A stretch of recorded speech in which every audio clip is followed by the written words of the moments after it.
Good evening and welcome to the 87th edition of the Overseas Press Club of America's Awards Gala. Please welcome our OPC President, Scott Kraft.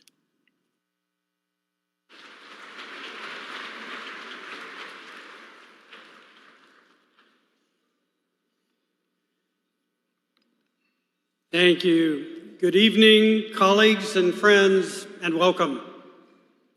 Tonight, we gather for the 87th time to honor international reporting. This work has never been more vital, and it has never been better. But we must also acknowledge a harder truth. It has rarely been more perilous, nor its mission more contested. The Overseas Press Club was born from the camaraderie of a band of intrepid journalists who understood that to travel the globe was to share a sacred mission, to bear witness. Nearly 9 decades later, that mission remains our North Star. We are, at our core, a support system for those who risk everything to stand where history is happening. While the speed of our dispatches has accelerated over the years, so too have the efforts of those who seek to shroud the truth. Yet, as tonight's winners demonstrate, we refuse to look away. To be a foreign correspondent is a calling of immense toll, but it offers rewards that few other professions can claim. It is the reward of unfiltered clarity, the privilege of moving past the digital noise to see, smell, and hear the reality of a crisis firsthand. It is the human connection found in giving voice to the overlooked and discovering the universal threads that bind us across borders. And finally, it is the reward of the historical record, the quiet, heavy knowledge that because you were there, a definitive account exists that cannot be erased. This year's winning entries, from the harrowing corridors of the Assad regime's detention centers to the front lines of Ukraine, Gaza, and the forgotten wars of Congo and Sudan, represent the pinnacle of this pursuit. They are more than stories. They are high-wire acts of accountability. Whether exposing surveillance in China or tracing lead poisoning in Nigeria, these reports did more than inform. They pulled back the curtain to demand change. Now, an undertaking of the scale of this evening requires a village, as I'm sure you can appreciate. My deepest thanks to the 100 jurors who debated this work across 20 juries. To Patricia Kranz, our OPC Executive Director, as she prepares to retire later this year after 12 years of steadfast leadership, thank you for being our anchor.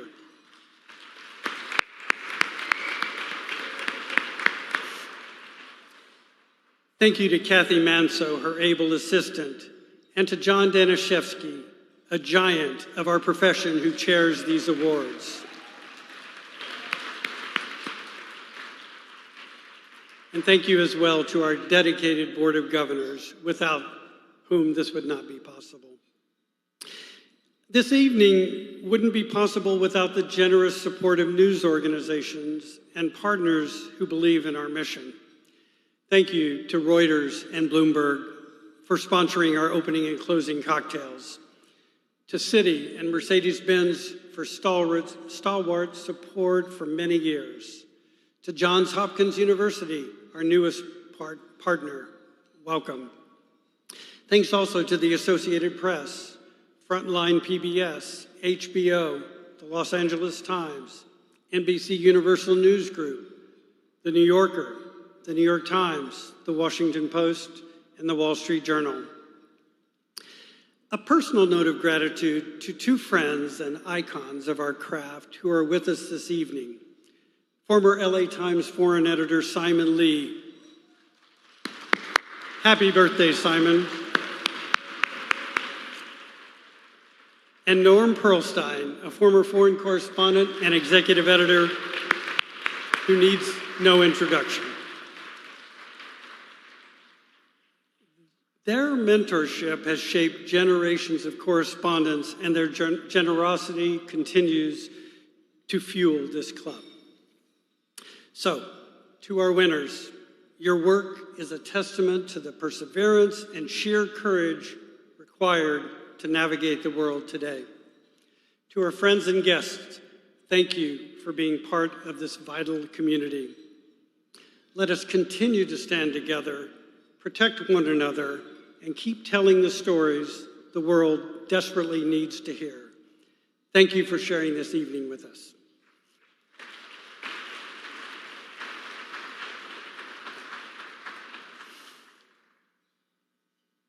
Each year, before we celebrate high achievement, we light a candle to remember that this reporting often comes at the highest possible price. The number of journalists killed in the past year is just staggering. According to the Committee to Protect Journalists, 129 journalists and media workers were killed in 2025. That is the highest annual number that CPJ has ever recorded.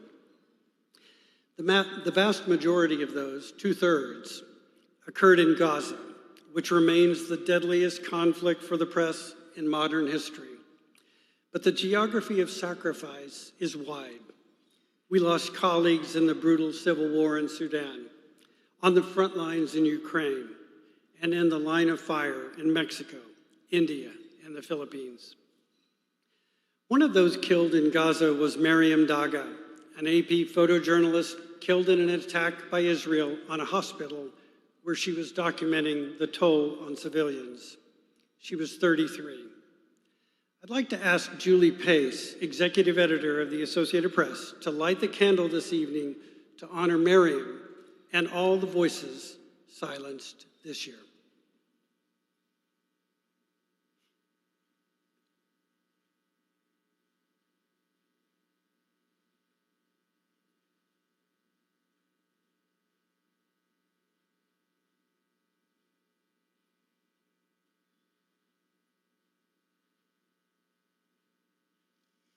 Thank you, Julie, and may their work continue to light the way.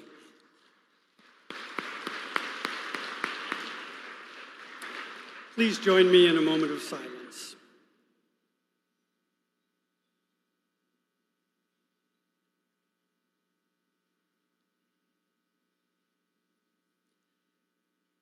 Thank you.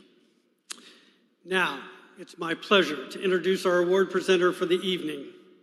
Richard Engel is Chief Foreign Correspondent for NBC News. He began his career 3 decades ago as a freelancer in Cairo, where he was a broadcast reporter and learned to speak Arabic. He worked at ABC News before joining NBC News in 2003. Since then, he has earned accolades for his sensitive and courageous coverage of wars and global tumult. He has received a slew of awards, including Emmys and an Overseas Press Club Edward R. Murrow Award.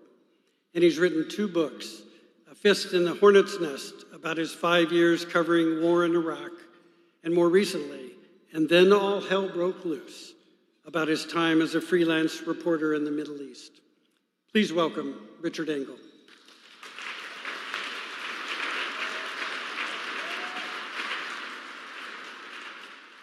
Well, thank you very much. This is a wonderful honor, and I actually have a connection here before I get into the awards and all of the winners, and there's some amazing journalism that has been done this year. I began as a freelancer. This was 30 years ago. I was just out of college, and no one would give me a job. None of you in this room, so thanks for nothing, would give me a job. It would have made my life much easier. But instead, I decided I was going to have to go and make my own way. So I decided to move out to Cairo. I took the test for the AP, didn't get it. Applied to Columbia Journalism School, didn't get in. And I knew Alan Dodds-Frank because I'd been an intern for him at CNN Business News back then. And he was associated with the Overseas Press Club. And I was thinking, I said, Alan, I'm going to move overseas and just kind of try and find my own way. Do you think you could get me a press card, something that shows I'm, not just somebody off the street, even though basically I was someone just off the street? And he did. So I went to Cairo with $2,000, 2 suitcases, and this press card that this organization gave me. And that's how it all began. So thank you very much. I appreciate it. All right. Since you guys couldn't put in any money for a prompter, I have to put on my glasses and do my best with these 36 pages of notes here and a million names. So bear with me. I am delighted to host the OPC Awards and congratulate the outstanding journalists we'll be honoring this evening. Each winner or group of winners has recorded a video, and you will see them up on that big screen, describing their work. Following the video, they will come onto the stage to receive their award certificate and have their photograph taken. I will also announce the names of the runner-up citations for each award. And I'm presenting the awards in the order listed in the Dateline magazine, and all of you have a copy of that. I can see some of you flipping right that, so if you want to follow along, you have the programs in your laps. And number one, first award, let's get right into it. The Hal Boyle Award, sponsored by Norm Pearlstein in honor of his friend Jerry Flint for best newspaper, news service, newsletter, or digital reporting from abroad. The runner-up citation goes to the staff of the Washington Post for dismantling U.S. aid. The winners are the staff of the Wall Street Journal for The Russian Way of War. This multi-part series lifts the veil on Russia's ongoing brutal war in Ukraine, its impact on civilians, and Moscow's treatment of Ukrainian prisoners. These deeply reported articles, bolstered by powerful photographs and graphics, offer rare and critical insights into this conflict, which is now in its 5th year. Can you believe it? The series included interviews with 2 captured North Korean soldiers, revealing previously unreported details about Pyongyang's, we're almost there with the video, involvement in the fighting. Cue the video, please. I'm James Marson, Ukraine Bureau Chief for the Wall Street Journal. I'm delighted to receive the Hal Boyle Award on behalf of our Ukraine team for our series, The Russian Way of War. It's a very welcome recognition of the work of a team that is far larger than the bylines on the stories. It's an award for the reporters, but also the editors, the fixers, the security advisors, and the drivers who make our work possible. Our aim throughout the 4 years of Russia's invasion of Ukraine has been to show what is happening from the ground, from the inside. Modern warfare makes reporting from the front lines very dangerous, and we don't have access to occupied Ukraine. So the challenge was to find sources to tell the stories of danger, heroism, cruelty, and kindness that make up the rich tapestry of our coverage represented in these stories. Our team built relations with people on occupied territory by telephone, gained the trust of Russian prisoners and jailers, spoke at length with soldiers and civilians on the front lines. The result is our Ukraine coverage, represented by the variety of the stories in this package. Thank you for honoring them with this award. All right, winners, please come and accept the award.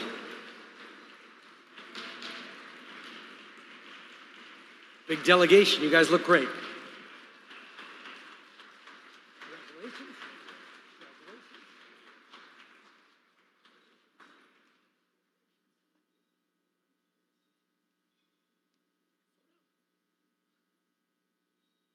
Each one's going to take a photo, and then they will move on.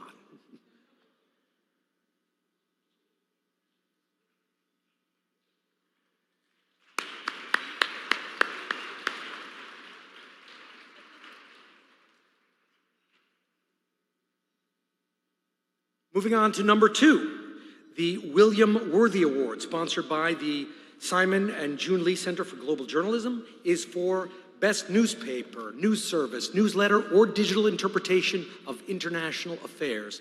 The citation goes to the Wall Street Journal staff for the race to defend the Arctic. You can applaud. Yeah, The Worthy Award goes to the staff of the New York Times for the future of warfare. Times reporters offer a terrifying glimpse into the future by traveling across Ukraine's battlefields, another story on Ukraine, to explore a new kind of warfare powered by AI-enabled killer drones. In vivid, deeply reported stories, the Times reveals the ways in which these front lines have turned into a surreal video game with soldiers hiding and dying beneath skies filled with flying, lethal robots. I'm Chris Chivers of the New York Times Magazine. These look like little pieces of plastic toy, but they're not. They are components of a new category of weapons system that is on the cusp of being able to kill autonomously on its own without a human operator involved to say yes or to say no, and to bear the legal and moral responsibility for the decision of taking human life. When computers can kill, we've entered a whole new era of modern warfare. And this is not just a question of national security, although of course it is. This is a question of human security, and it can potentially affect everyone, everywhere. The New York Times editors and the editors of the magazine deserve great credit for commissioning this kind of work. And I'd also think that we really need to look at the fact checkers. Without them, none of this work would undergo the stress testing that's required for it to stand up at the end before publication. And last, I'm sorry I can't be here tonight. I have another commitment, but I hope there's a Ukrainian in my seat. None of this work happens without them. They take enormous risk for fewer accolades and smaller dollars than the Western reporters who come through. And please buy that journalist a drink. Thank you very much and have a good night. Congratulations, and Yuri Shavala, who flew in from Ukraine, is accepting the award.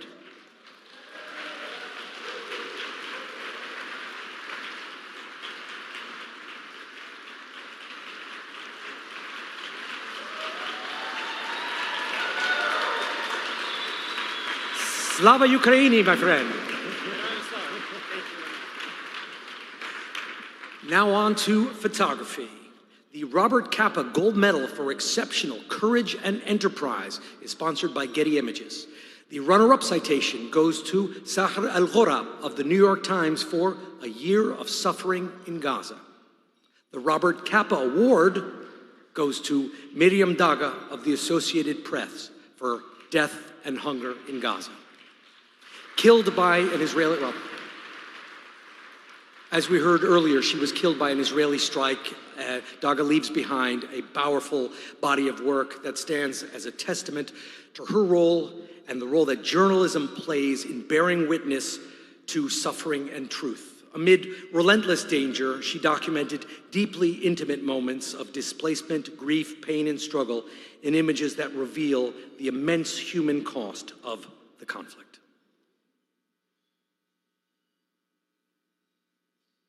I'm Wafa Sharafa. I'm here with Abdul Karim Hana and Jihad Shrafi. We are a colleague of Mariam, who was killed just behind us while photographing at Nasser Hospital. On behalf of our colleague Mariam Daqqa, we accept this award with gratitude and with sadness. Mariam was a dedicated photographer. She believed it was important to show what people were living through with honesty and respect. Through her images, she shared moments of pain and also strength and humanity. She worked in very difficult and dangerous conditions, but she continued because she felt a responsibility to document what was happening around her. This award honors her work and her commitment. We are thankful that her work are recognized, even though she's no longer with us. We remember Mariam as a colleague and as a friend, and we will continue to do our work with the same care and purpose she showed. Thank you. And picking up the award and the certificate and gold medal for Miriam is Lucy Nicholson, AP's Director of Photography.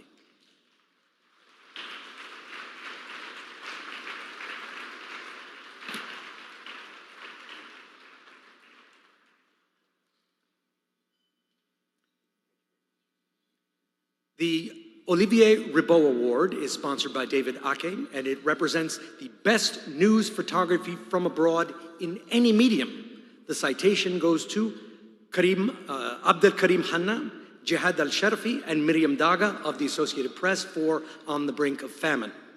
The award goes to Lindsay Addario for the most nihilistic conflict on Earth in the Atlantic. Great headline, by the way. Addario's photographs document the devastating ongoing civil war in Sudan and invite the public to bear witness to scenes that might otherwise be unimaginable.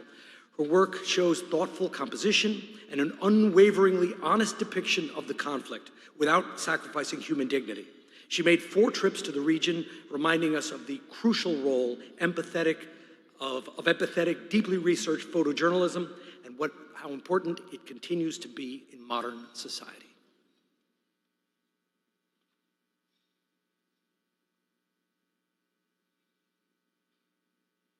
My name is Lindsay Dario, and I am the recipient of the Olivier Rabeau Award this year for my photography in Sudan of the civil war unfolding there.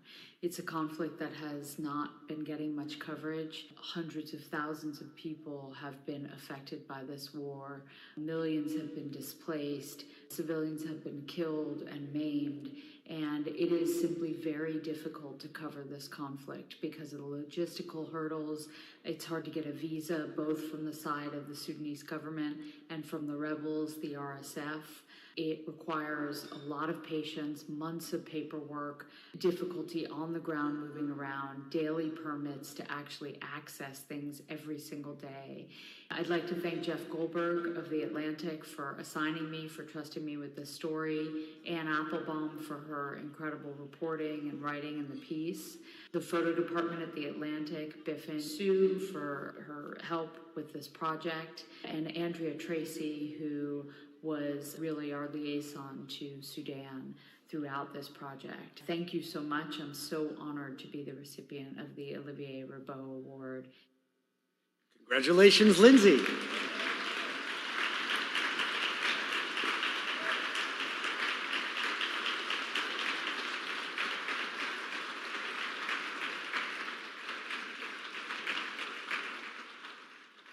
to see you.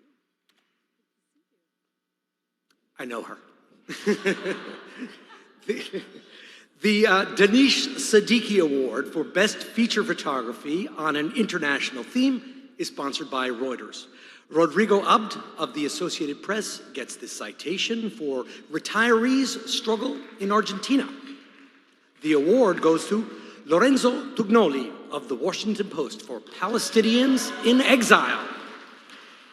His stunning black and white images of the Palestinian diaspora in Lebanon, Jordan, and Egypt are a poignant reminder that the war in Gaza is only the most recent forced displacement of this population. In these intimate photographs, we see families who have lived for decades in refugee camps and enclaves and who are now being joined by a new wave of refugees. My name is Lorenzo Tugnoli, and I'm a contract photographer with the Washington Post. I'm honored to receive this award. This story attempts to put Israel's devastating war in Gaza in historical context. Any lasting solution to the conflict will need to take into account the millions of Palestinians who are not allowed to return to their homeland.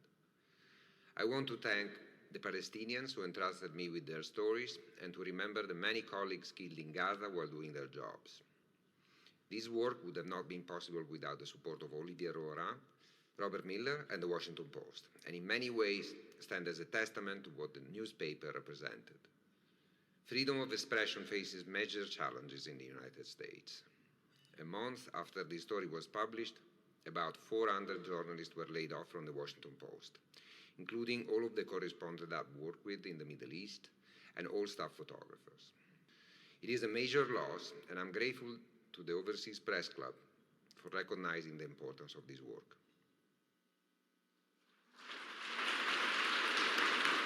Congratulations, Lorenzo. Buon lavoro.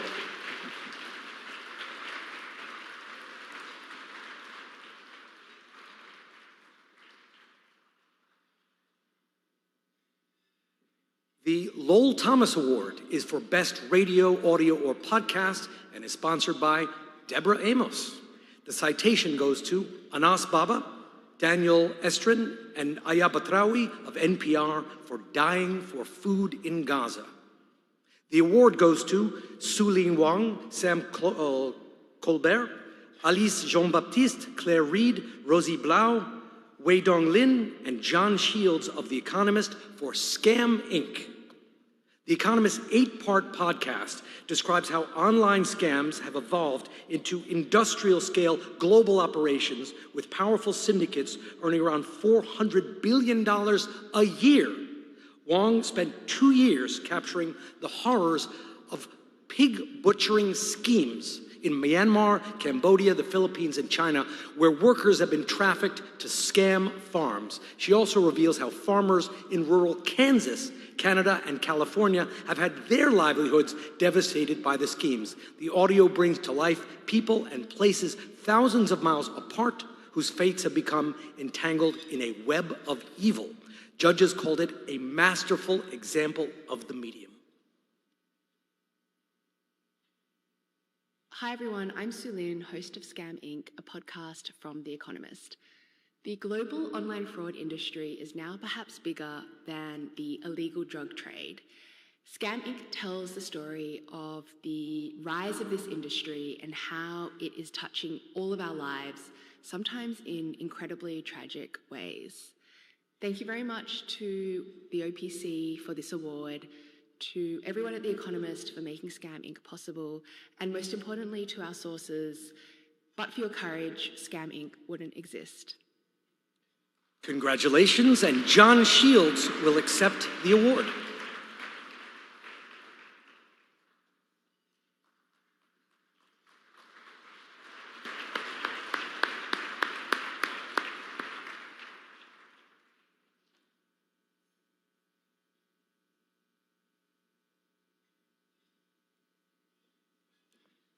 Now I return you to your host for the evening. Richard, I hope you don't mind, but you're doing a great job, really. But I'm going to step in for you here to announce this award. The David Kaplan Award for Best TV or Video Spot News is sponsored by ABC News. The citation is awarded to Mark Shala, John Holman, Rodrigo Galdos, Adrian Haspel, and Sean Sarka of Al Jazeera English for Fault Lines, The Last Lifeline. The award, and this is a first, goes to our MC, Richard Engel of NBC News, for Richard Engel Reports 12-Day War, covering the buildup, conflict, and aftermath from inside Israel and Iran. When Israel and the United States attacked Iran last June, Richard Engel and his team provided vital reports from the ground. He gave viewers a glimpse of life under attack and how, from mosques to marketplaces, Iranians were living with the consequences of military activities over which they had no control. They also were able to gain access to rarely seen places, from the floor of the Iranian parliament to the interior of the just-bombed Evin prison, to unveil the horrors that so many were experiencing firsthand. With exquisite storytelling and careful editing, Engel was able to bring unmatched depth to a fast-moving and critically important story.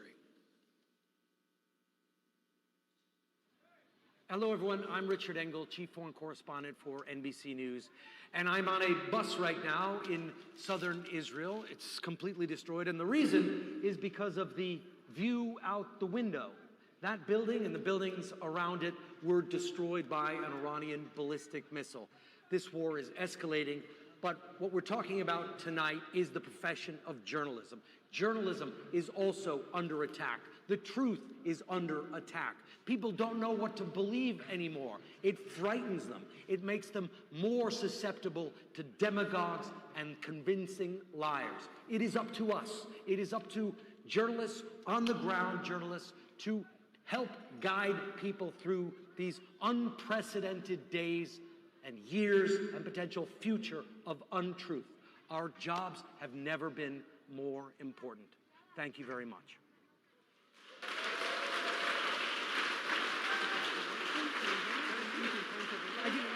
I get to pose for a photo, too.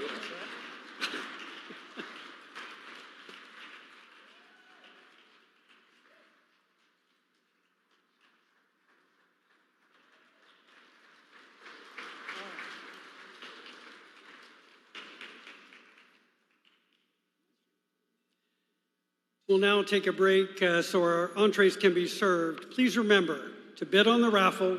You can find raffle information at your tables, along with a handy QR code to buy tickets.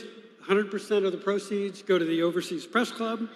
The raffle will close at 9, and we will announce the results at the end of the dinner. So see you again in about 20 minutes. Thank you. Got everything you need? Okay, great, thank you. I think I do. Is that my...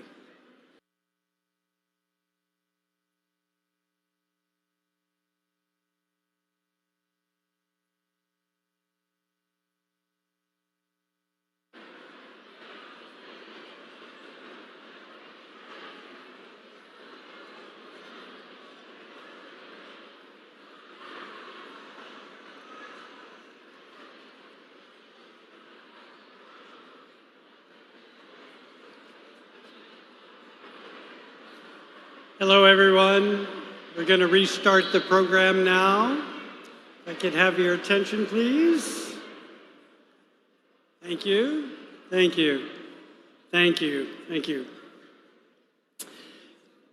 Every year, we bestow the President's Award on a journalist who has made profound, sustained contributions to international journalism. This year, it's my distinct honor to present this award to Rainey Aronson-Roth, the visionary editor-in-chief and executive producer of Frontline PBS.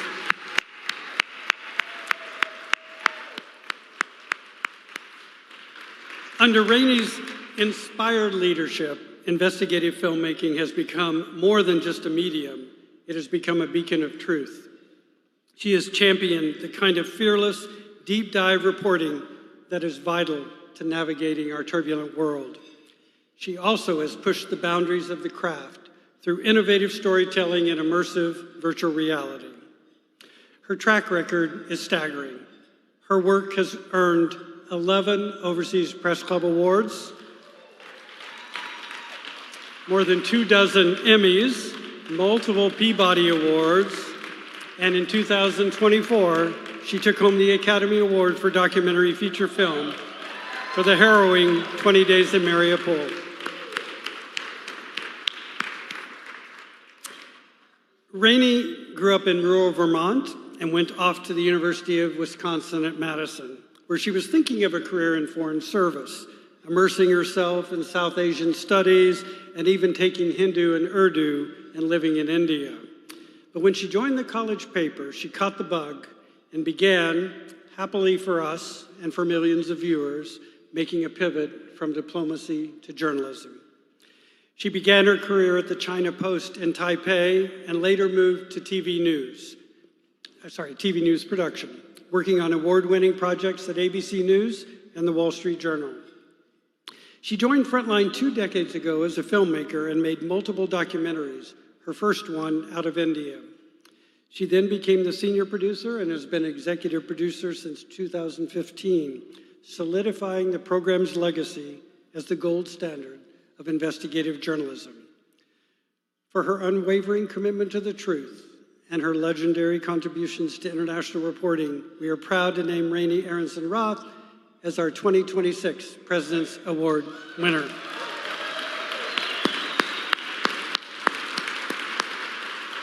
Please watch this video compilation of her work. Rainey, take one. Journalism with storytelling was my dream. What I'm trying to do is I'm trying to get us closer to the truth.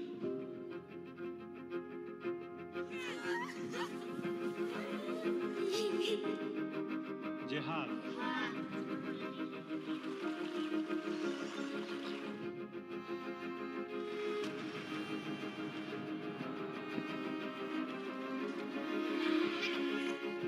Iraqi troops are pushing deeper into Mosul.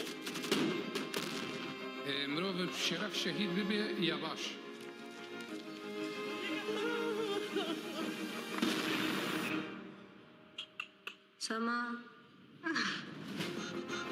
I need you to understand what we are fighting for. We're not in a trade war, we're in a techonomic war. They've outsmarted us. We got to fix our system to compete with China. Russian soldiers killed my husband. This project is not just about documenting the suffering. It's about understanding what you do with that suffering. None of these stories are getting out. These women say they're risking their lives just by being here. Russians have entered the city. The war has begun. And we have to tell its story. President Bashar al-Assad has been brought down. ما بعرف كيف ممكن نتجاوز هالواقع وكيف بدنا نداوي جروحاتنا. You can call it any way you want, but it's a war. You set off a car bomb, it's going to kill innocent civilians. This was fighting. With all of this death and destruction, it's hard not to look back and say, where did the road turn? זה בלתי נתפס, זה הדבר הכי נורא שיכול לקרות לאמא. I think it shows that they are no longer afraid. So when you were actually in the brothel, you did not know about HIV? What we're seeing is death by 1,000 cuts. We will not duck, we will not hide, we will hold the line. And the Oscar goes to 20 Days in Miracle. Cinema forms memories, and memories form history. We are all unified by the single pursuit of clear-eyed, fair, and tough journalism.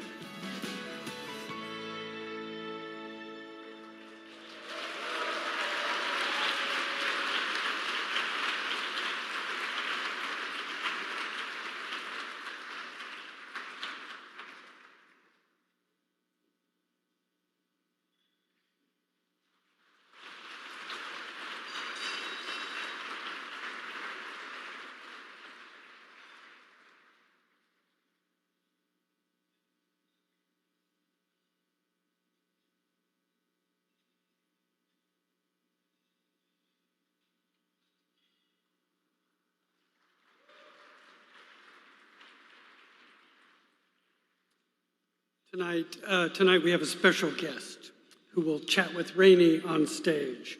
She is a dear friend of Rainey's and a friend of the OPC. She's also co-founder and CEO of Rappler and winner of the Nobel Peace Prize for her courageous work in safeguarding freedom of expression. Please welcome to the stage Maria Ressa.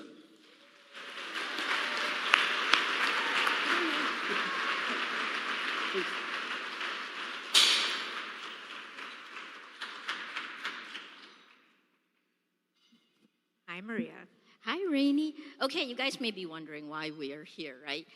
When a president or your president decides to attack your news group and file multiple investigations and charges against you, it's fantastic when Frontline comes in and becomes a shield. I mean, what made you decide to do that, Rainey?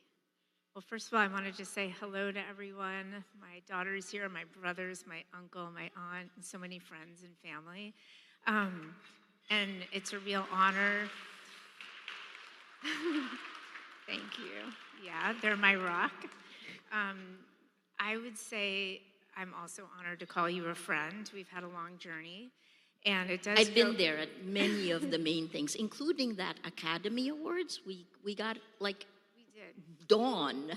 We were in a room together. Anyway, well, we're so close now, but if we go back, the first time I saw Maria Ressa was because of James Jacoby. It was in an edit room, and she was telling us about what it was like to live in the Philippines during the era where Facebook was really emerging.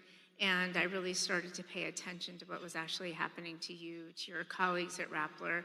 And so when 1,000 Cuts came, the film by Ramona Diaz, I thought to myself, I have to do it. By the way, it premiered at Sundance, and I wasn't the likely broadcaster for it because we really at that time weren't doing big feature films, but I made the plea that we would be the right partner, and I was right, and we worked together, and we were able to release it into the Philippines, which was a really important act that we did. but a particular moment, right? And it's something that a commercial documentary company may not have done.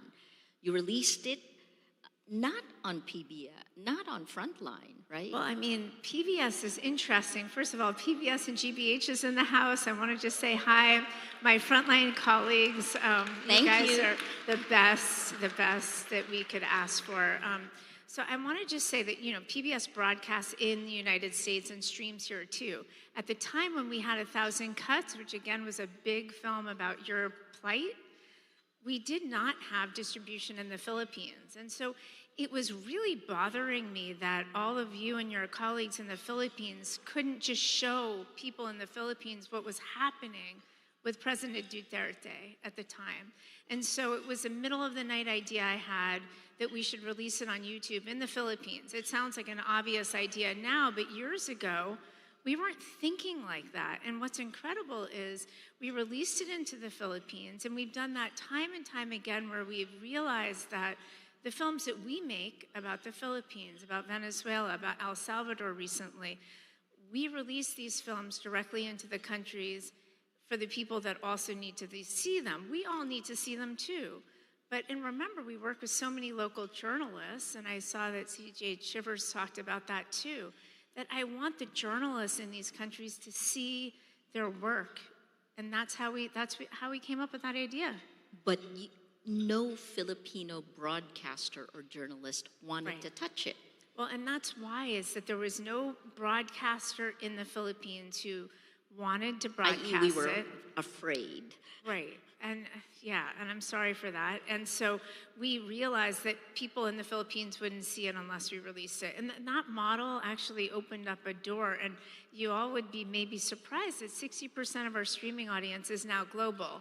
So Frontline is, yes, a US broadcaster. We are, and we're big here too. But this is a global film series, journalism organization now. And that's what there's so much hunger around the globe now for this type of factual reporting that I think this is just the beginning for all of us. But I think the other part that was fascinating is how much of a shield that documentary became for me and for Rappler. Because at the time you released it was Independence Day in the Philippines, right? You just decided. I didn't know that, by the way. She told me that after. But I wouldn't know that, but now I know. So, shield, right? But let me, another weird time that we had was many instances we've sat around tables where we were sometimes the only two women at a table, and you tended to be the youngest and tended to be the most powerful. But at a time, as a woman leader in news and as a young woman leader, what does this mean for you? Well, this is a lifetime achievement, so I guess I'm not so young anymore. Young still, though. Young. Young-ish still. I think part of it is I never thought I wouldn't be at the table. So I'm not thinking in those scenarios about the fact that you and I are the only women there. I notice it. But I think in those scenarios, I assume that I can have a voice. I always have. I have to say I have 5 brothers and a sister. I have a very big, rich, wonderfully complex family across the country. And so I think I grew up navigating a lot of family, wonderful dynamics. And my brothers are incredible. My sister, I have really powerful women role models in my life. My mother is remarkable. And I would also say my grandmother, Dorothy Aronson, who I love to this. I will not talk about her because I'll cry. I always told my Uncle Stephen I'll not talk about her on stage often because she was really an incredible role model. So I do have role models in my life. And I have to also say that GBH and PBS are run by women, Paula Kirk or Susan Goldberg. And so there are a lot of really powerful women that surround me. And, the other thing I'll say is that Frontline, once upon a time, did have many male leaders, and David Fanning, our founder, and there was always a place for me at the table. And so that's why I assume I can have a voice, So I'm going to pick up again, right, and pull the strand of Rainey. At a time when identity politics, when social media pushes you to only assume one identity, as a blonde woman with many identities who's lived in many parts of the world, how do you pull this together? Yeah, I mean, that's a very hard to answer in 3 minutes. I know, we only have 10 minutes with you. I mean, I would say, you know, I'm a person who came from rural America. I always think hard. I lived all over the world. I've reported from around the world. That I'm always thinking about the people who don't have access to the work that we do and the privilege of what we do. And I always come back to the fact that it's a privilege to be able to publish and produce and actually have the ability to do thoughtful, long-form, investigative journalism. That is a privilege. We were talking earlier today that, you know, every single day, news organizations are closing in the United States and globally. I'll give you a stat. This is from last year. In America, last year, every week, at least 2 news organizations shut down. Yeah. A minimum of 2. So for me, this is a privilege, and it's actually a calling, and our mission is to do nuanced, reported work. We wouldn't be Frontline otherwise. And so I think everybody who works at Frontline, there's a lot of Frontline people here, you're nodding, right? We work really hard to do nuanced work. That we have to do that. That's what our role is. We can contextualize what we're seeing. We're not rushing after the headlines, and I really respect those of you who do. We need you too. But for our special little secret sauce, we're trying to contextualize our work. So in contextualizing your work, most of other news organizations are in this. We're jumping off a cliff between big tech, choking traffic to news websites, generative AI search, killing traffic, like a drop of up to 75% in some parts of the world, right? A coming market failure, that means public broadcasting could be last man, last woman standing. What does that mean? I hope not. I hope we're all here together year after year. That's what I hope. Yeah, right? Okay, let's just have one moment. We're going to be here. My father would always say, you know, you have to have hope. You know, I think about him when I think about these sort of dire situations. A doctor on the front lines during the AIDS crisis, for example, talking to us about how do you maintain hope when we're up against this big challenge. I would say that for us at Frontline and all of us, that the most important thing we can do is to make sure we do our jobs well. And this is the most important thing all day long at Frontline we're trying to do, is to just truly use our skill. We have worked on these skills, and to publish as honestly, as factually, as fairly as possible, and also to challenge our own biases, to really think hard about where we're coming from. The other thing is I do feel like we hold a special place right now in public broadcasting, because we do allow for people to see our work in front of paywalls for the news and current affairs part of the public television ecosystem.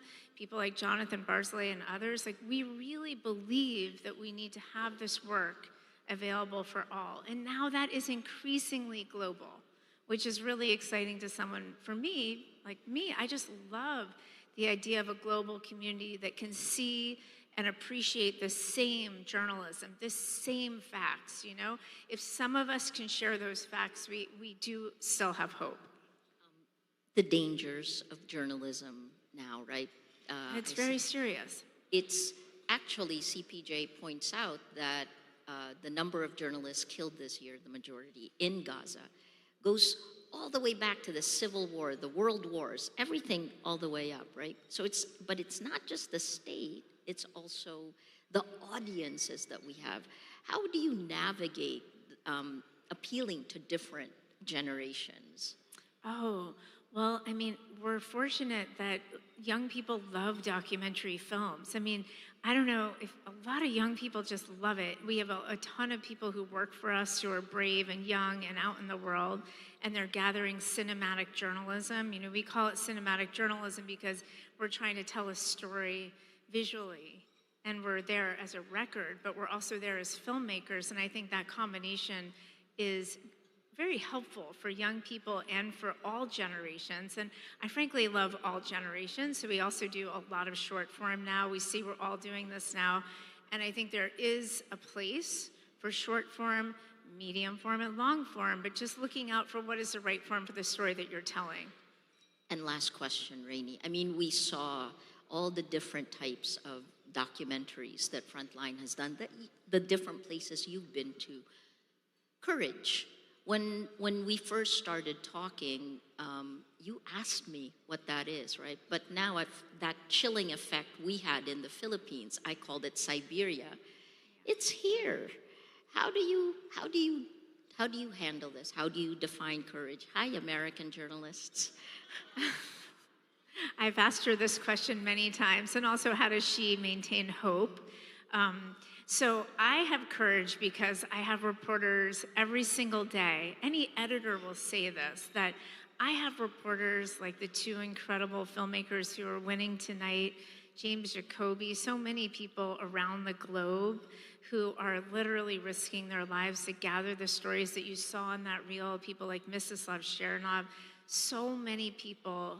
And it's a privilege from my perspective to be able to do the best I can to protect them, to be smart, to be a good editor, to be a thoughtful, responsible editor.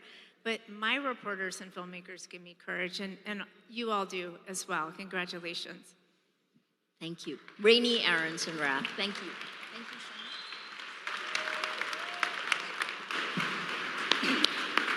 Thank you, guys. Thank you, Maria and Rainey, for that. That was fascinating. And congratulations again, Rainey. I'll now hand things back to Richard for more awards.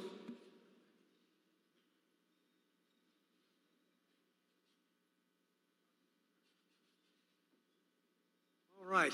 Hello, everyone. I hope you enjoyed your dinner. Now let's get back to getting some more certificates in the hands of very deserving journalists. So we are now on to the Edward R. Murrow Award, sponsored, of course, by CBS News. It is for the best documentary under 20 minutes. The citation goes to Gerardo Del Valle and the reporting and production teams of ProPublica, the Texas Tribune, Alianza Rebelde, Investiga, and Cazadores de Fake News for surviving CICOT. Sounds like a cool story, but the award tonight goes to Taylor Turner, Will Fitzgibbon, Ashley Joplin, and the staff of The Examination for how the U.S. automotive industry fuels lead poisoning in Nigeria. This project tracks the supply chain for U.S. car batteries made from recycled lead and reveals a public health catastrophe, including widespread lead poisoning unfolding in a Nigerian village. The film is raw and gritty, showing workers slicing open used car batteries with machetes to extract the lead. In response to the project, the Nigerian government has shut down battery recycling factories and launched investigations, while one of the world's largest battery makers stopped buying lead from Nigeria. Great, impactful journalism. Congratulations. Thank you to the Overseas Press Club for honoring journalism that brings global stories and accountability to light. My name is Taylor Turner, and I am the Deputy Managing Editor for Digital at The Examination. Journalism is a tool for discussion and difference. That belief is a big part of why I joined The Examination, to help strong journalism reach the people who need it most. The Examination is a small but mighty nonprofit investigative newsroom, working with local journalists around the world to investigate preventable health threats. This documentary grew out of our year-long investigation into the global lead trade and centers the people living with that pollution every day. I am deeply grateful for reporter Will Fitzgibbon, video editor Ashley Joplin, and photographer Grace Ekpu for their extraordinary work bringing this story to life. Thank you. And Taylor Turner is here to accept the award.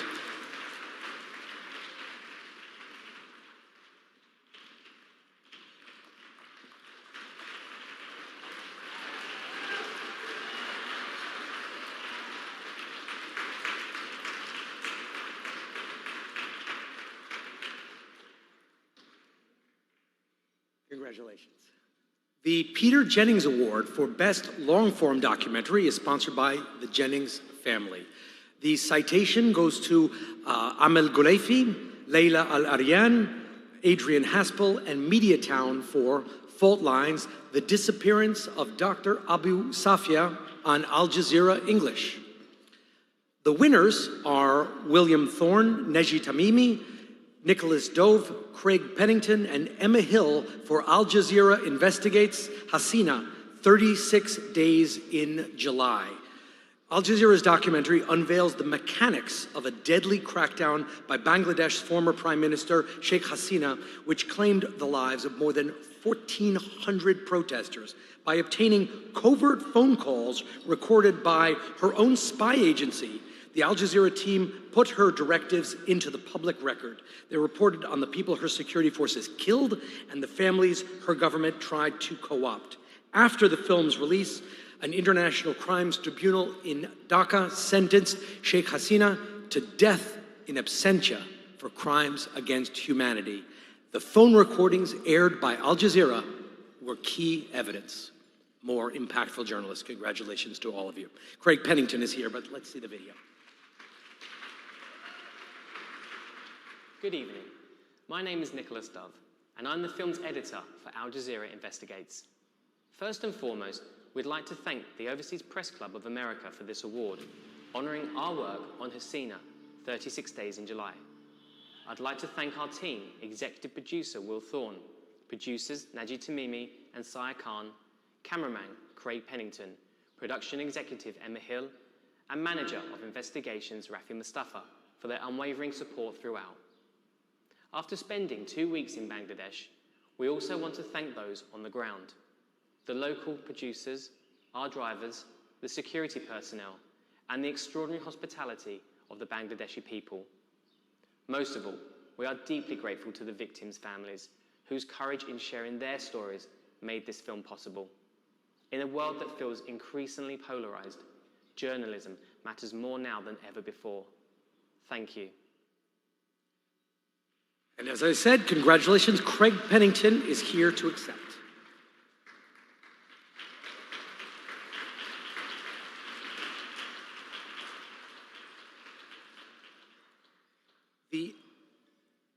The Ed Cunningham Magazine Award is sponsored by Michael S. Surreal. Absolutely. I missed him. No, I'm coming back. Oh, come back. There we go. Good to see you. Didn't want to get left hanging on stage. So the Ed Cunningham Magazine Award is sponsored by Michael S. Surreal. The citation goes to Liam Taylor for Dying for Gold, Who Killed the Miners of Bulls-Elfstein, published by the Economist. That's a tough one. Published by the Economist's 1843 magazine. The winner is the great John Lee Anderson of The New Yorker for A Witness in Assad's Dungeons. By zooming in on the fates of two brothers, Anderson produced an intimate and haunting tale of the lingering psychic toll of Syria's long civil war. The first brother, Mazen al-Hamada, escaped Syria and told the world about what he'd endured in its dungeons, only to return and after becoming disillusioned with Western inaction. He died under torture just days before the Assad regime fell. His brother Fauzi instead hid in Damascus, choosing survival over protest, unable to fathom his brother's choices. A very complex piece from a very amazing journalist.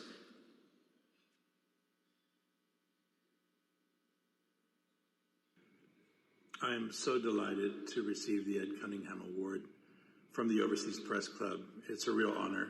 Thank you so much. I have so many people to thank as well.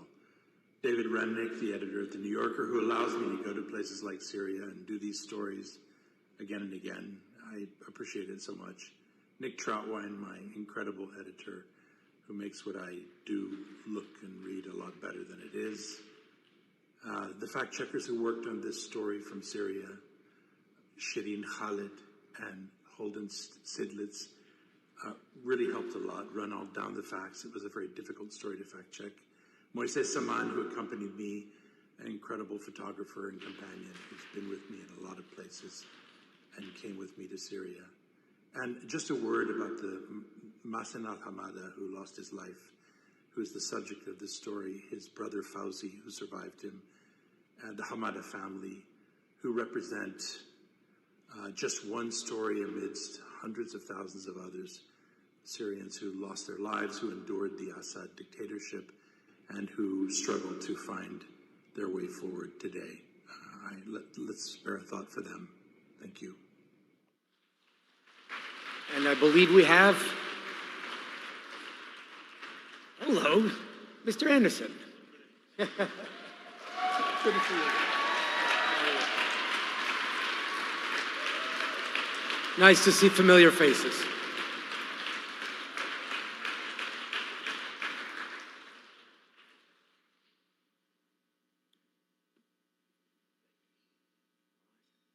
Congratulations again.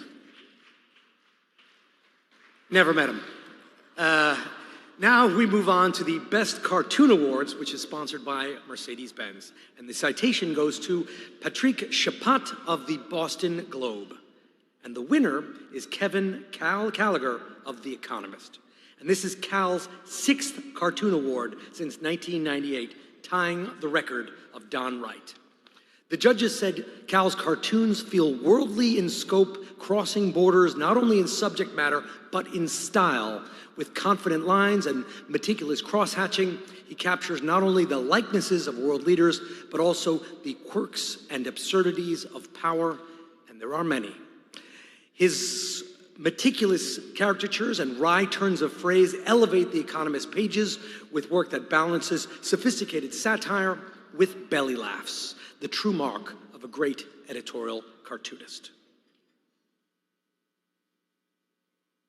Hi, I'm Kevin Cal Gallagher, editorial cartoonist for The Economist magazine, and I am delighted to have won this year's Best Cartoon Award from the Overseas Press Club of America. Now, I've been drawing cartoons a long time. My career started 48 years ago, and during that time, I've had the great privilege to have won this award on more than one occasion. So, I was thinking, as I've drawn every major head of state and covered every big global news story over the past 48 years, I thought it would only be appropriate if I thanked them all for supplying me with so much cartoon material. American presidents like Ronald Reagan, Bill Clinton, and those presidents like George W. Bush who got themselves stuck in the Middle East, and presidents who got themselves stuck elsewhere. I wanted to thank Russian presidents like Leonid Brezhnev and Mikhail Gorbachev. And today, we have Vladimir Putin, who here is trying to embrace Syria's President Assad. I'd also like to thank American allies like Margaret Thatcher of Great Britain and the popes that I've covered during this time, who seem to all be saying the exact same thing. Some thanks go out to American adversaries like Ayatollah Khomeini of Iran. And of course, there's this never-ending conflict in the Middle East between Israel and Palestine. But the most important moment of my career was 9/11, which then later spawned a protracted war on terror. There are other wars as well. There's the war in Ukraine, and there are trade wars.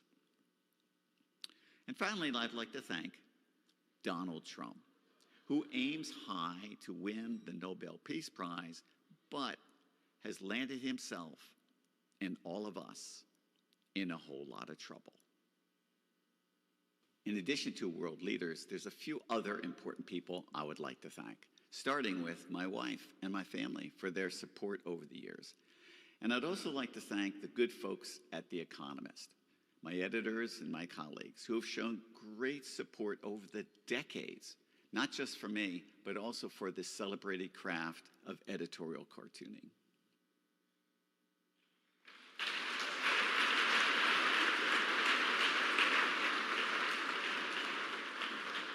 Congratulations.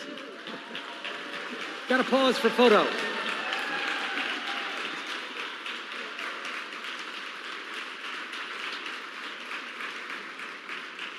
And I think you also get the award for the best shirt and best tux of the evening.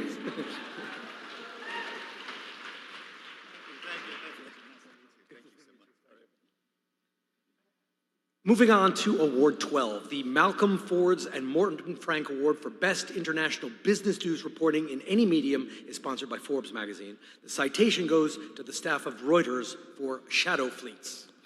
The winner is Dake Kang, Garance Burke, Byron Tao, Yael Grauer, and the Associated Press staff for Made in America, watched worldwide. Kang and the AP team exposed how the Chinese regime has enlisted American technology companies, including IBM, Oracle, and Microsoft, to create what is arguably the world's most repressive technology-based surveillance system. In China, U.S. technology valued at billions of dollars powers the development and deployment of tools used to repress Chinese Muslims, the Uyghurs. Similar systems now operate in Gaza, Lebanon, Nepal, and the United States.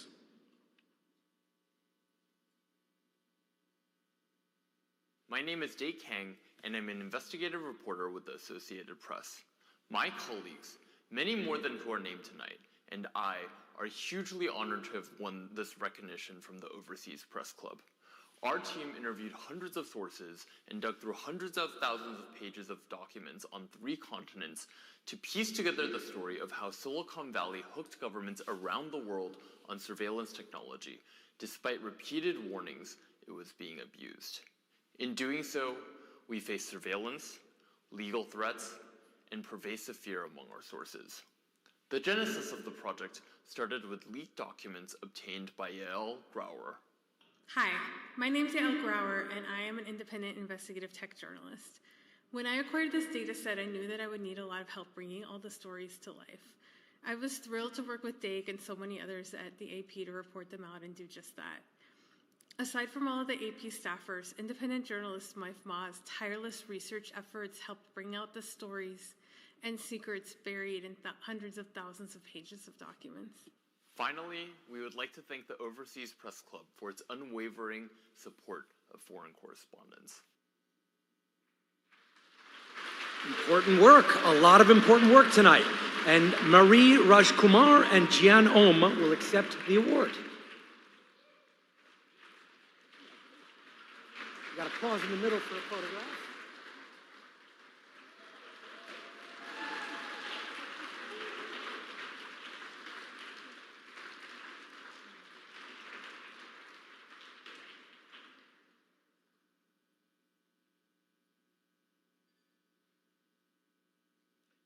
Thank you all. Congratulations. The Shireen Abu Akleh Award for Best Reporting on a continuing international conflict or crisis in any medium is sponsored by the Simon and June Lee Center for Global Journalism. And Shireen Abu Akleh is obviously not with us tonight. She was killed while reporting in the West Bank. So the citation goes to, and this is our own team, people who are dear friends of ours and dear friends of NBC News. The citation goes to Samed Abu Zarifam, Samir Al-Boje, Loahez Jabari, and NBC News staff for Filmed in Gaza. The winners are the staff of Reuters for Conflict in Congo. Congratulations. In 2025, as the 30-year conflict in the Democratic Republic of Congo resumed, a Reuters team shed light on one of the world's deadliest yet most underreported wars. They gained rare access to M23 rebel-controlled areas despite significant risk and collected critical evidence of potential war crimes. Through dozens of harrowing interviews with victims, including children, they highlighted how rebels used rape as a weapon of war and exposed how President Trump's retreat from international aid deprived emergency rape kits to survivors at the height of the sexual violence. The Reuters reporters also shed light on the scramble for Congo's notorious mineral wealth. At its core, Reuters' unflinching reporting provides accountability, context, and visibility to a conflict that threatens to ignite a regional war.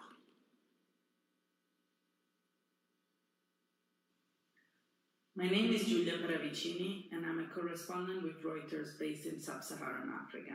I actually started my career with Reuters in Congo, so it's particularly meaningful for me that our team was awarded an OPC for our coverage of the war in the East.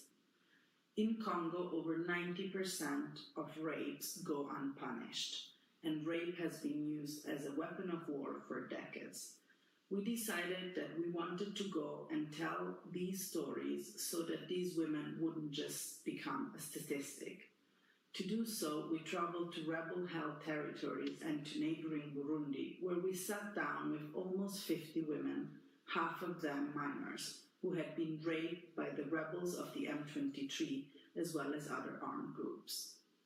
It was particularly challenging to conduct these interviews in rebel-held territories, and we took great risk in order to do so. I wanted to take the occasion to thank our colleagues in Congo and Burundi, who take great risks every day to keep on reporting about this conflict. And with us tonight, we are lucky to have Giulia Paravinci and David Lewis here to accept the award.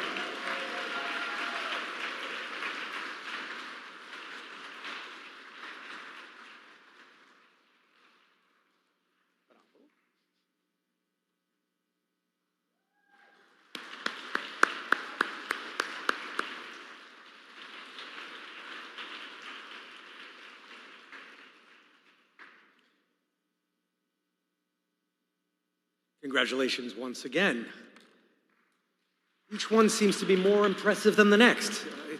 It does lift me up. I heard the conversation earlier. What gives me hope are stories like this. We are still doing them despite the challenges to our industry, despite the threats against us. We're the enemy of the people, but we're still going ahead. So, on to number 14. The Cornelius Ryan Award for Best Nonfiction Book on International Affairs is sponsored by Norm Pearlstein in honor of Scott Kraft. The citation goes to Drew Hinshaw and Joe Parkinson for SWAP, A Secret History of the New Cold War, published by Harper. The winner is Barbara Demick for Daughters of the Bamboo Grove, From China to America, a true story of adoption, and separated twins, published by Random House. It is a moving account of how China's brutal enforcement of its one-child policy,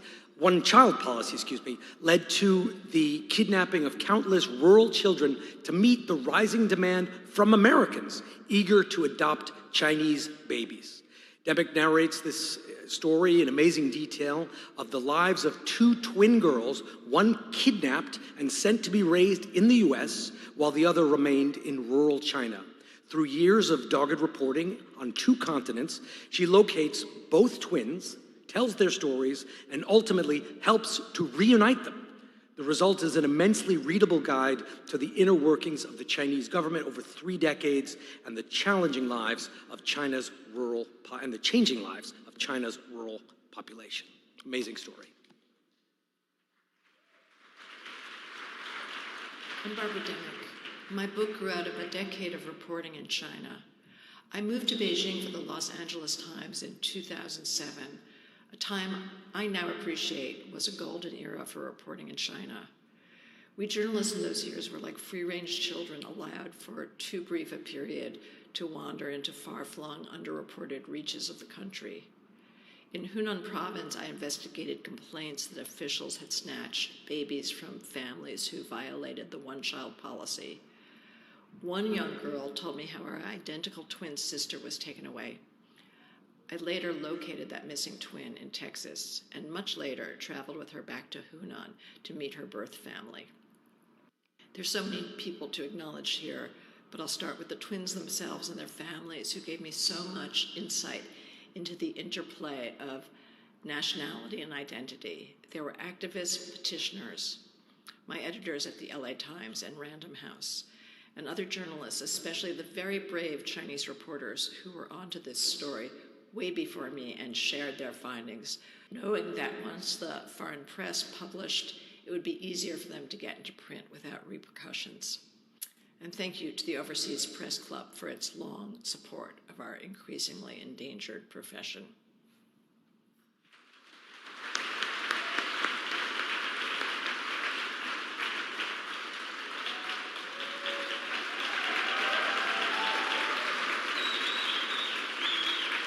Very impressive. Yes, I love it. Nice to meet you. That was a real meet, yes. So, the Madeline Dane Ross Award, sponsored by Paula Dwyer, is for the best international reporting in print or digital, showing a concern for the human condition. The citation goes to Drew Philp of the Atavist magazine for There Will Be No Mercy. The winner is Elliot Woods for Inside the Deadliest Immigration-Related Disaster in U.S. History, published by Texas Monthly, the Food and Environment Reporting Network, and the Economic Hardship Reporting Project. Woods spent more than 2 years reconstructing in vivid detail the lives and deaths of 53 migrants who were discovered in the back of a sweltering tractor trailer in Texas in the nation's deadliest immigration disaster. The haunting story gives voice to the millions of displaced people around the world who face exploitation and violence in search for safety. I'm Elliot Woods, and I reported on the San Antonio migrant disaster for Texas Monthly, the Food and Environment Reporting Network, and the Economic Hardship Reporting Project.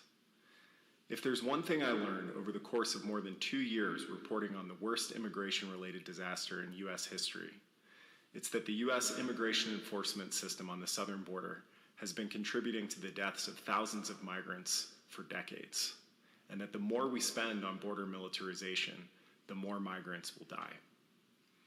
I'd like to dedicate this award to the families of the 53 migrants who died trapped in the back of a semi-trailer south of San Antonio on June 27, 2022, to the 11 survivors who lived to tell the story, and to the many, many thousands of migrants who've died trying to reach this country in recent decades, whose names we will never know and whose stories we will never hear. Congratulations, Elliot.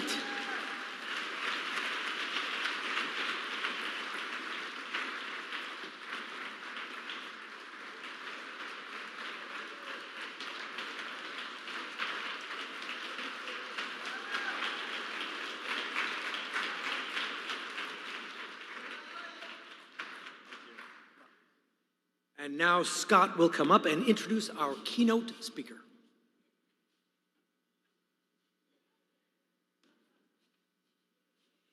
Thanks, Richard. This guy's amazing, right? Thank you, Richard. Yes. Great. And it's not over yet. Sorry, one more round. A reminder that you have a few minutes for the raffle, so if you want to participate, please do so. Tonight's keynote speaker is ideally suited to speak to this moment, an era when the very definition of journalism is being contested, when access is weaponized and when facts are disputed. Newsrooms around the world face pressures that would have seemed unimaginable a generation ago. As Senior Vice President and Executive Editor of the Associated Press, Julie Pace leads global news coverage from more than 100 countries. Since she assumed that role in 2021, the AP has significantly expanded its digital news offerings, been awarded 3 Pulitzer Prizes, and produced a documentary, along with Frontline, on the Ukraine war that won both an Academy Award and a BAFTA Award. Julie began her career after graduating from Northwestern, working for an independent television station in Africa. She joined the AP 19 years ago as a video producer and was the wire service's first multimedia political journalist. She quickly rose, becoming chief White House correspondent during the presidencies of Barack Obama and Donald Trump, and later as Washington bureau chief, where she was known as a cool-headed leader, particularly when it came to election night calls. She was awarded the Miriam Smith Prize by the White House Correspondents Association for her sharp coverage of a presidential campaign, recognition from her peers that her work set the standard for political journalism at the highest level.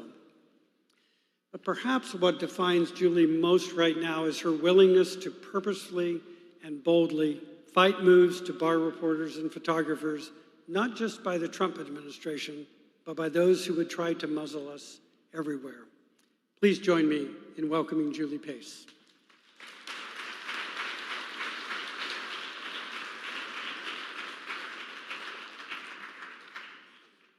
Thank you, Scott, for that very kind introduction. It is really an honor to be here with all of you tonight to represent some of the best of what we do as journalists. The Overseas Press Club, as Scott mentioned in his opening, has always recognized something really fundamental, that news doesn't reveal itself from a distance. It has to be witnessed. So grateful to have a chance to celebrate that tonight.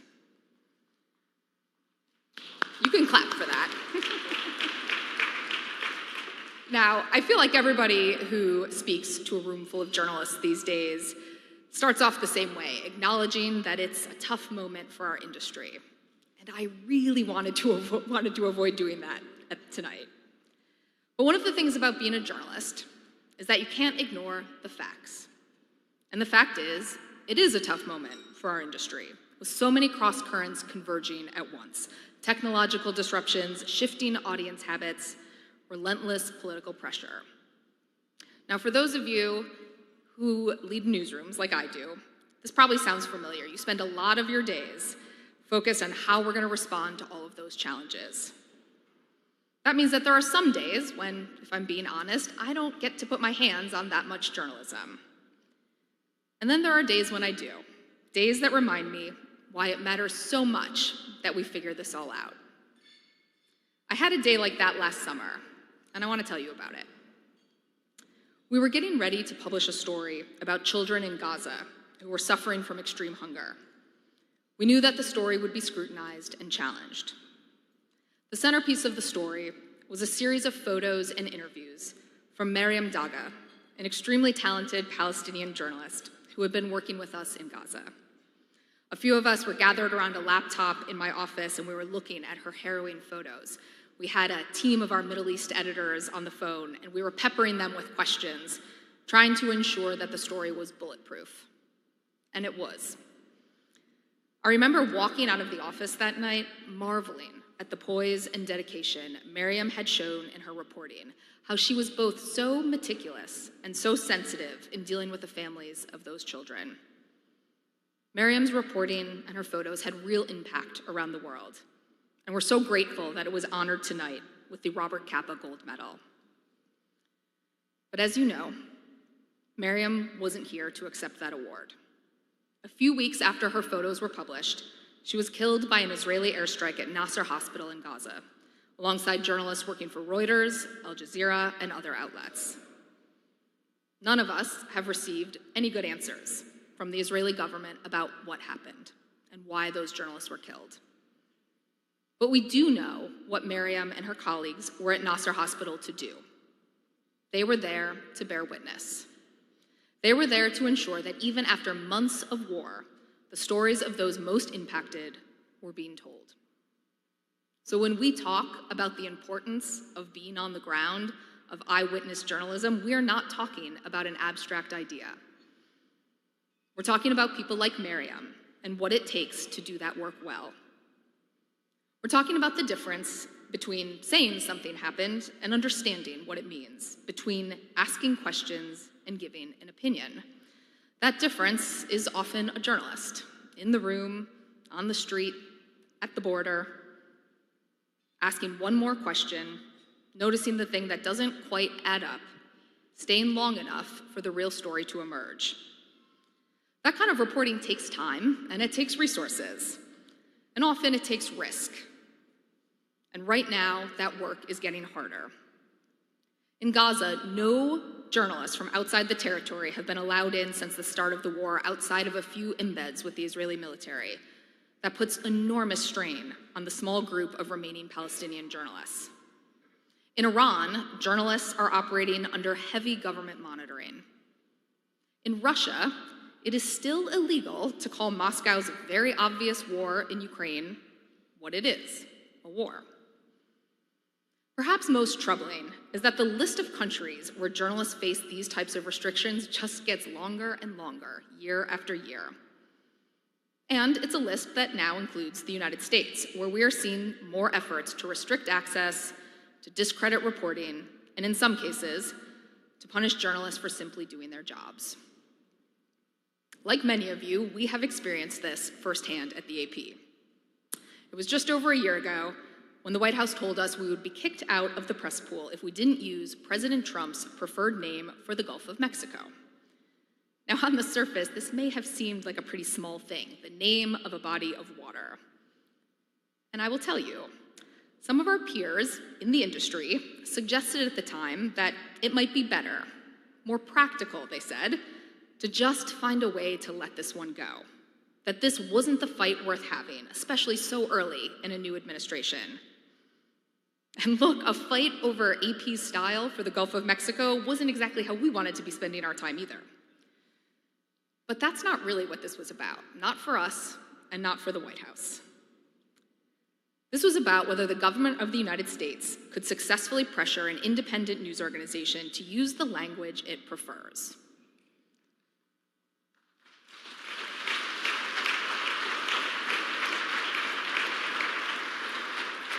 This is a tactic that we have seen governments around the world use against media organizations. In some countries, there are few legal protections for journalists, and the risk that comes with holding your ground is immense. And yet so many of our colleagues do exactly that. But here in the United States, we are so fortunate that the First Amendment protects the rights of journalists and all Americans to speak freely without the threat of government retaliation. That is truly an extraordinary right. But we can't only stand up for that right when it's comfortable or convenient. The statements that we all sign, the celebrations of the First Amendment that we all attend, they don't mean that much if we're not willing to take a risk to defend the First Amendment when our rights have been violated. And I get that doing that is not easy. I have heard all of the arguments that we have to make sure that news organizations with high standards are in the room, even if it means having to make some compromises to be there. That if we're not there, we'll be replaced by those who are only there to advance an agenda. But I would argue that being in the room only matters if you can do the job with integrity once you're there.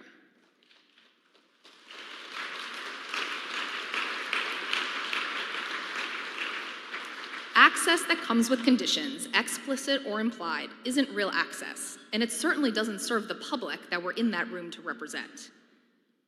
At a moment when people are already questioning who and what to trust, compromising our principles doesn't strengthen or help preserve journalism. It weakens it. It doesn't build public trust. It leads people to view us with more disdain and suspicion. And we cannot afford to lose more of the public's trust. Not at a time when there are so many other ways for people to get information. Not at a time when text and increasingly images are being generated by AI that look, at a glance, like real journalism. We have to show people why what we do is different, why everything that we have been talking about tonight, our values, our independence, our eyewitness journalism, why that matters. And in a very practical sense, when you think about it, it actually does matter more. Even to those new information streams, it can feel like we are competing against. Without original reporting, there's less for creators and commentators to discuss. There's less to feed an algorithm or an LLM. Without our work, there is no foundation. There's less reliable information to surface, to summarize, or to scale. Which means journalism isn't becoming less important in this moment, it's becoming more central to everything else. But being essential doesn't mean being understood. As a profession, we are very good at telling other people's stories. We're not so good about telling our own. We often assume that the value of what we do is obvious, but for many people, we know it isn't. So I'll leave you tonight with a challenge. We need to be clearer, and frankly, we need to be a bit louder. We have to explain what it takes to do the work that's being honored in this room. The time, the verification, the judgment, the standards, the risk, and yes, the money. We have to explain why it matters that someone was there, why it matters that a story was reported and not just repeated. We have to make clear what our values are, and we have to stand up for them over and over and over again, regardless of what political party is in power. We also need to make clear when we don't get it right, because we know we don't always get it right. But if we don't define journalism, others will, and they already have been. They blur the line between fact and opinion, between reporting and content, between witnessing and reacting. So part of our job now is not just to keep doing this work, it's to stand up for it, to make the case for it. We can start by amplifying the work we're honoring tonight, reporting from parts of the world that too often get too little attention. Reporting that underscores that no matter how technology and the flow of information has evolved, the need for someone to witness, to verify, and to explain hasn't gone away. Reporting that shows that the need for journalists like Miriam has never been more important. Because the truth doesn't arrive on its own. Someone has to be there to witness it. Thank you very much.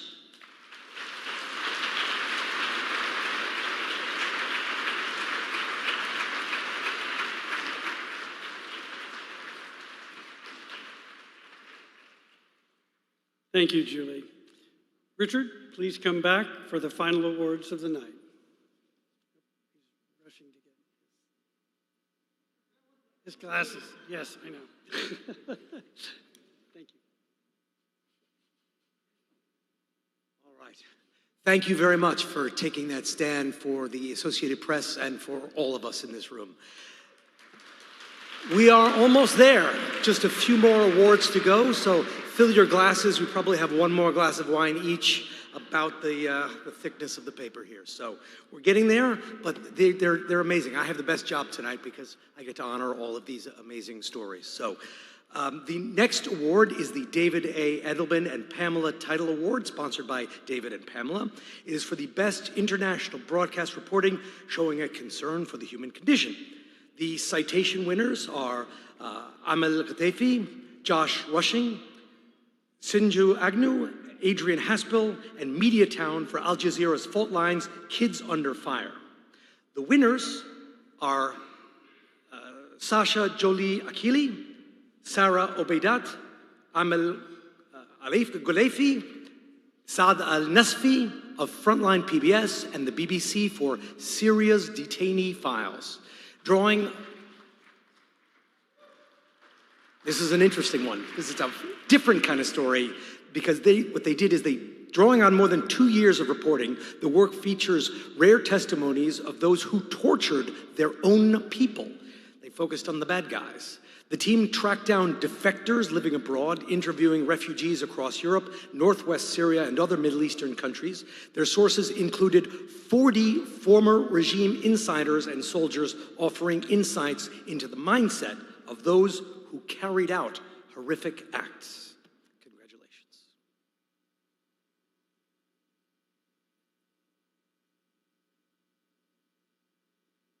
Hi, I'm Sara Abedat, one of the directors of Syria's Detainee Files for PBS Frontline and the BBC. And on behalf of myself, my co-director Sasha Achili, producers Amal Qatfi and Saad Nasif, thank you so much to the Overseas Press Club for recognizing our documentary. This film took us 2.5 years to make, and at a time where it's getting increasingly harder to commission investigative reporting documentaries with public interest at their helm, we are so grateful to outlets like PBS Frontline, especially Rainey Aronson, Andrew Metz, Dan Edge, and the entire Frontline family. Thank you to the BBC Current Affairs and Sarah Waldron. Thank you to our editor, Andrew Pattison, and to Josh Baker, Tariq Turki, Zach Caldwell, Misha Galustov, and Brendan Easton for filming this. And last but not least, thank you to Shadi Harun, whose conviction and bravery was a beam of light that guided us through this story that was often so clouded by ambiguity and gray. Thank you. And another award for Frontline. Congratulations.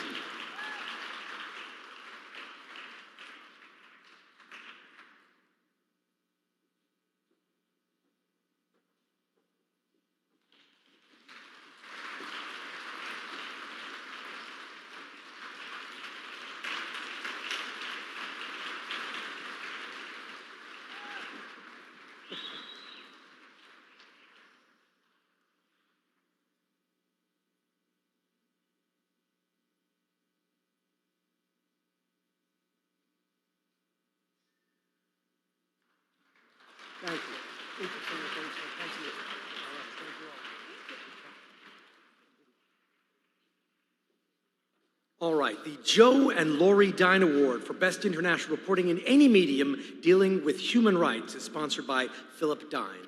The citation winner is Sarah Topol for the Women of House 3 in the New York Times Magazine. And the winner is the International Consortium of Investigative Journalists for China Targets. The ICIJ investigation combines deep and ambitious reporting with strong narratives from 42 partners across 23 countries. It exposes the extent of Beijing's global repression through interviews with 105 dissenters and analysis of secret government records. These documents, including internal police textbooks and security guidelines, reveal a systematic playbook for identifying and controlling China's critics, both at home and abroad. The series has sparked legal action in Canada, Denmark, and the European Parliament. It is an impressive example of how journalistic consortiums provide a vital model for sustaining international reporting as news organizations cut or eliminate foreign staff. Accepting the award is Joanna Robin of the ICIJ.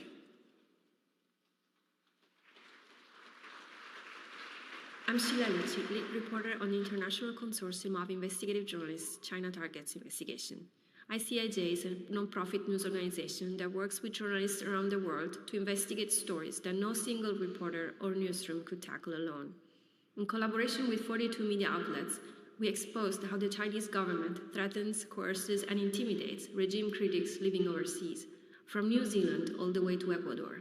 We spoke to more than 100 dissidents and members of oppressed minorities. Many of them were afraid of speaking up. Still, they trusted us with their stories, and by documenting their experiences, our investigations showed the global reach of China's repression campaign. And China Targets shows why cross-border reporting matters. When power crosses border, journalism has to cross borders too. And that's why we are so honored to receive this recognition from the Overseas Press Club. It means a lot to ICIJ and to all the journalists in our network who contributed their reporting. Thank you. And accepting the award is Joanna Robin of the ICIJ.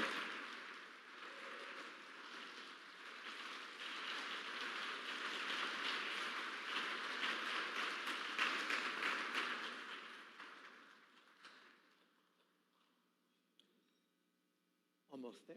Congratulations. All right, the Whitman-Basso Environment Award is sponsored by Peter Spiegel. The citation goes to Will Fitzgibbon, Peter S. Goodman, and the staffs of The Examination and the New York Times for the poisonous lead trade. The winner is Ben Taub of The New Yorker for The Big Ice is Sick, with the support from the Pulitzer Center. And the judges said that Taub's portrait of an Inuit community in a remote corner of Greenland and its collapse due to climate change, colonization, and global pollution is journalism at its finest. He doesn't dazzle readers with scientific data so much as focus on how individual lives are affected, including the life of one of the greatest hunters in the history of the Arctic. Taub's literary craftsmanship conveys the pain of cultural collapse and the limits of adaptation.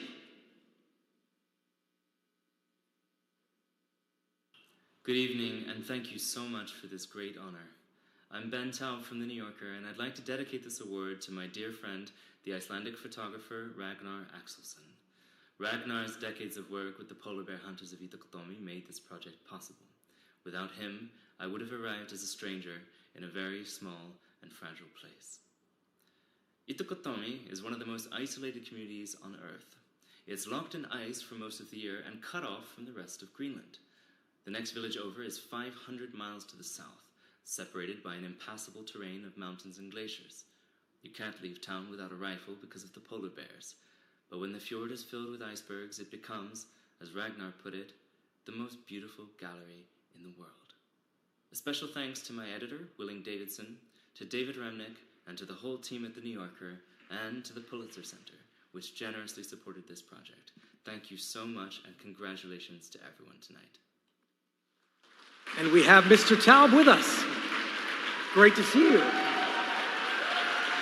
Hey, good to see you. Congratulations. see you. Oh, wait, no, gotta get back. They didn't catch your picture. I remember discussing this story with him, and then you disappeared from Greenland for months and months. Take it easy. All right, we're almost there. The Robert Spears Benjamin Award for reporting on Latin America is sponsored by Ginger Thompson and Tony Calvin. The citation goes to Elliott Woods for Inside the Deadliest Immigration-Related Disaster in the U.S. History, which earlier tonight won an award. And the winner is Monte Real of Bloomberg News for Erasing the Verdict. Real provides a detailed breakdown of how former Honduran President Juan Orlando Hernandez was tried and convicted on drug smuggling charges and was then pardoned by President Trump. It was published just days before the White House orchestrated a takedown of Venezuelan President Nicolas Maduro, action spurred by Maduro's alleged role as the head of a dangerous drug trafficking network. That glaring contradiction is the geopolitical backdrop to Real's superbly written narrative for Bloomberg News. It shows how a notorious drug trafficker won the backing of a Trump insiders who reversed what had been a major blow to the exact kind of crime in Latin America that U.S. law enforcement had long sought to curtail. Hi, it's Monty Real with Bloomberg. Thanks very much for this.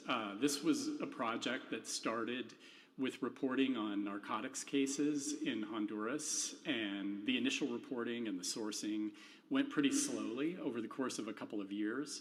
But late last year, when President Trump announced that he was going to pardon former President Hernandez, the actual story came together really quickly, and there are a lot of people to thank for that at Bloomberg. My editor, Dan Ferrara, on the piece, also editors on the investigations team where I work, like Bob Blau, Flynn McRoberts. They did a lot to really push the story through.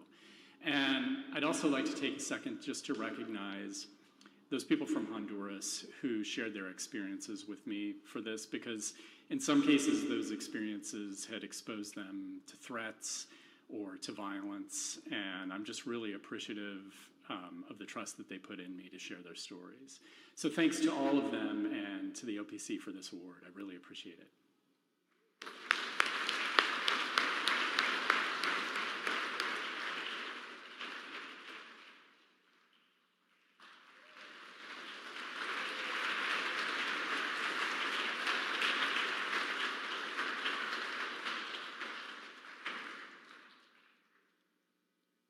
Job. All right, number 20. We've gotten that many done. The Kim Wall Award for Creative Digital Storytelling is sponsored by John Denishevsky, who's here tonight, and Drew Menaker. The citation goes to Christina Goldbaum, Erica Solomon, Christian Trebert, Charlie Smart, and the New York Times staff for War Crimes Unpunished in Syria. The winners are Natalie Obiko-Pearson, Suparna Sharma, and Anand Ake of Bloomberg News for India's Digital Dream, Hacked. Wait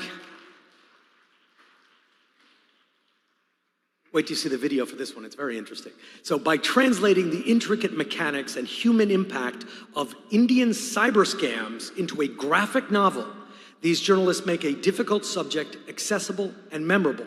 The innovative blend of investigative rigor, striking art, and narrative flair not only deepens our understanding of a critical digital age threat, but does so in a way that resonates long after reading it.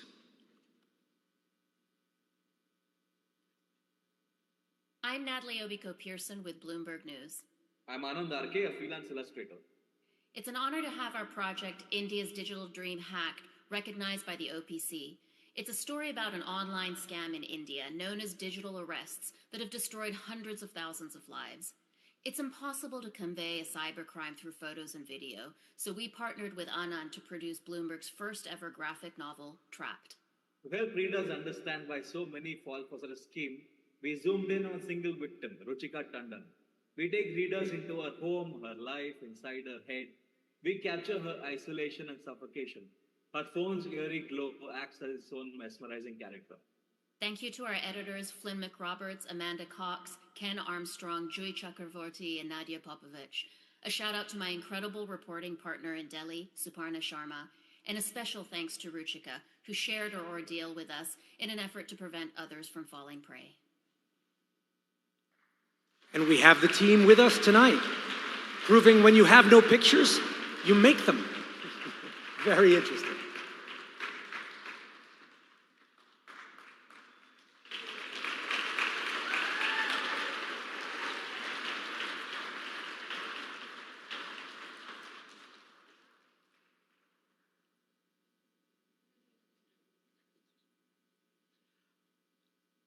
The Roy Ronan Award for Best Investigative Reporting is sponsored by his son, Marcus. The citation goes to the staff of Reuters for Syria After Assad. The winners are Anna Maria Barry-Jester and Brett Murphy of ProPublica for The End of Aid, Trump Destroyed U.S. Aid. What happens now? This global grassroots investigation discloses in painful detail the devastating human consequences of the Trump administration's destruction of USAID, the world's largest humanitarian agency. After wiping out decades-old programs, sometimes with just the click of a computer mouse, Trump appointees celebrated USAID's demise with a cake at a Washington reception as former recipients of American assistance were dying of cholera in Sudan, starving in Kenya, and struggling with issues caused by Agent Orange contamination in Vietnam.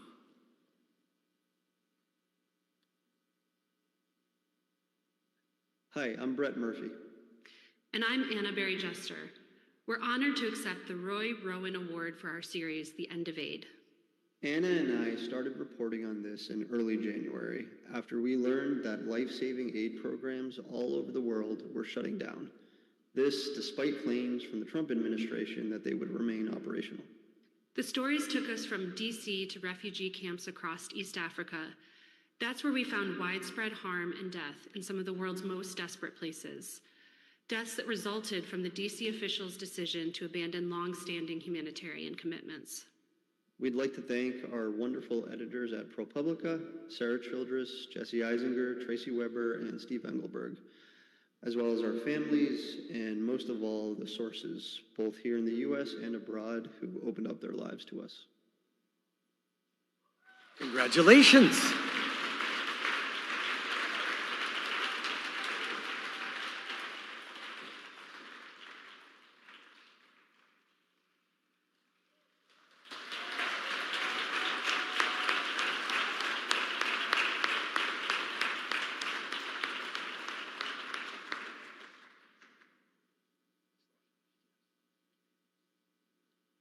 All right, ladies and gentlemen, we are at the end of the last award, the Flora Lewis Award for Best Commentary, and is sponsored by Mark Lemke. The citation goes to Susie Hansen for Israel's Undeniable War Crimes in Gaza, published by New York Magazine. And the winner is, I'm going to mention this again, the great Yaroslav I always get his name, I've known him for years, I always get it wrong. The winner is Yaroslav Trofimov. I always struggle with it. Remember his copy because it's always so memorable. Of the Wall Street Journal for Lawless New World, Yaroslav offers a definitive account of the international order heading toward collapse, the return to 19th century imperial land grabs, and a shift toward raw power politics that is upending global alliances. His authoritative commentary seamlessly blends high-level policymaker access with on-the-ground reporting from hotspots like Greenland, China, and Ukraine. By anchoring today's power politics in rigorous historical context, he illuminates a world being remade where rules and values can no longer be taken for granted. If that doesn't sound familiar, I don't know what it does. So I hope Yaroslav is with us. Hello, my name is Yaroslav Trofimov, and I am the Chief Foreign Affairs Correspondent of the Wall Street Journal. I am immensely honored to have won the Flora Lewis Award for my series of articles that examine how the international order that we all used to know is unraveling under President Trump, and about how a new world, a world of empire, is being born in front of our eyes, a world in which the strong, it seems, do as they will, and where the weak, it appears, suffer as they must. The articles in this series connect the dots from Greenland to the war between Russia and Ukraine, to China, and to obviously the dramatic changes unfolding in the Middle East. I spoke to heads of state, foreign ministers, policymakers, generals, but also to ordinary people on the ground that are the most affected by the transformation that we're witnessing in these historical times. I am thankful to the Wall Street Journal, to my editors at the newspaper for enabling me to carry out the reportage necessary for this series. Thank you, everyone. And I was correct. Yaroslav is here to accept the award in person.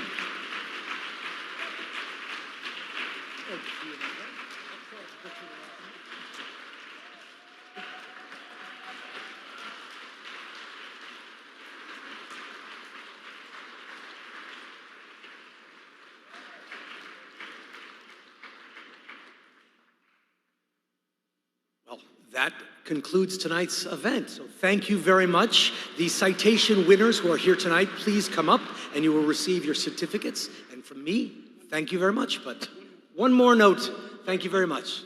Some last thank yous.